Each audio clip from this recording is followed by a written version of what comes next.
Joining me now, ranking member of the House Judiciary Committee. I would note that we invited almost every Democratic member of the House Intel Committee to also come on the program this evening, and we do hope that some of them will join us in the days to come with their viewpoint on all of this. Congressman Collins, thank you very much. Good to see you this evening. Let's start there. What about this idea that Adam Schiff says he's going to keep investigating the president and that he doesn't necessarily preclude the Mueller investigation, that they might start to sort of loop all of that in to the bigger basket of reasons for impeaching?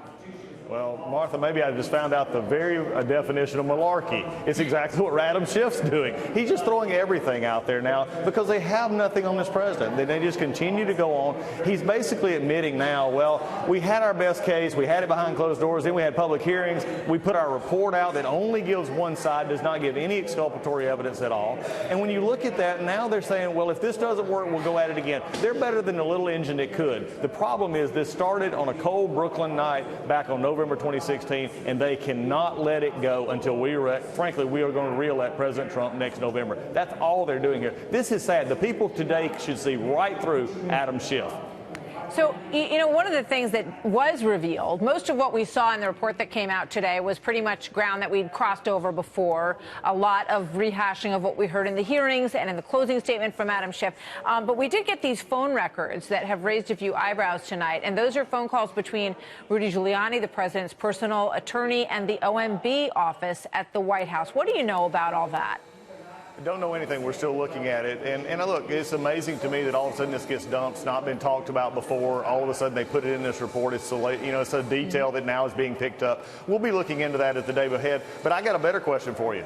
Because in this same interview this afternoon, Adam Schiff stands before and says, I'm not going to go to judiciary and testify. I'm going to send basically my big donor staff to come do it for me. So my question is to Adam Schiff, if you put these details in your report, then shouldn't you have the gumption to come stand behind your report? Shouldn't you not come because you said you're like Ken Starr? Then you come sit before our committee and take questions from all sides. I think a lot of people would like to have that opportunity to ask Adam Schiff. There's a report that came out earlier today that kind of connects some of the dots with the whistleblower, and it's interesting because there was a member of the NSC Council, according to this reporting, who left on July 26th and joined Adam Schiff's staff, who apparently was then in touch with the individual who many people believe is the whistleblower.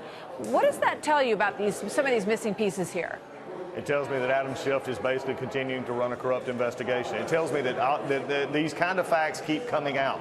Here's my problem, Martha. When you look at an impeachment inquiry that they've been doing, they simply do it from one perspective. And if you look at the actual conversation which started this all, which, by the way, remember, Adam Schiff was the one that said, the president's not going to let the whistleblower come. We're going to make sure he gets to come. And now he doesn't want him to come. You know why? Because when they got into the facts of it, they realized they were in trouble, that nobody actually connected. With the 5 meetings, there were 3 from the phone call when the aid was held, 2 after the Ukrainians actually found out the aid was being held, and there was no connection in any of those meetings with any of them, Sunderland, Volker, let me ask you this, any of them. Because obviously if Adam Schiff were on tonight, he would be singing a very different tune, and he appeared very confident in terms of what they've got on obstruction. He said that the president tried to impact the coming election in 2020 and expressed a lot of concerns about that. So what do you think he has? Was he trying to convince Republicans to peel off, or is he trying to shore up Democrats? Because there's a lot of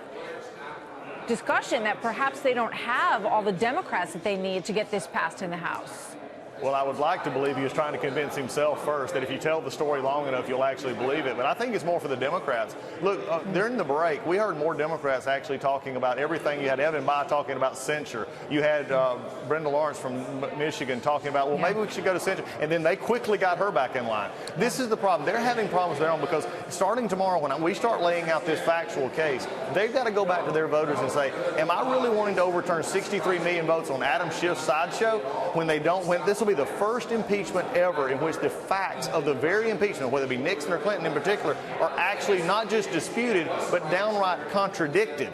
This is not just a partisan impeachment. This is a factually, basically a factually hampered position because they don't have the facts on their side. Thank you very much, Ranking Member Collins. Good to have you with us tonight. Thank you. Martha, always good to be with you. Thanks. You bet.